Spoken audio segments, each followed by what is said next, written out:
Hello বন্ধুরা, কেমন আছো? আশা করি ভালো আছো। তো আমিও অনেক ভালো আছি। তো এটা ছিল আমাদের গানের শুটিং, অ্যান্ড এখানে আমি কোথায় তোমরা খুঁজবে, এবং এখানে আমার বন্ধুরা আছে। তো আমরা এখানে গান করতেছিলাম অ্যান্ড শুটিং হচ্ছিল, অ্যান্ড আমার খুব খুশি লাগতেছিল। এক্সপিরিয়েন্সটা অনেক ভালো ছিল। তো তোমরা বলবে আমাকে কেমন লাগতেছিল। আশা করি ভালো লাগতেছিল। তো এই দেখো গান চলছে, আমরা গাচ্ছিলাম। এই তো এটা হচ্ছে আমার best best best best friend. এ হচ্ছে আমার ফ্রেন্ড, ওর নাম হচ্ছে ডোনা।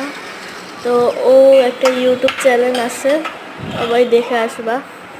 এই যে আমি কয়টা পিক তুলছিলাম, এই যে আমাদের স্যার। এই তো এই গান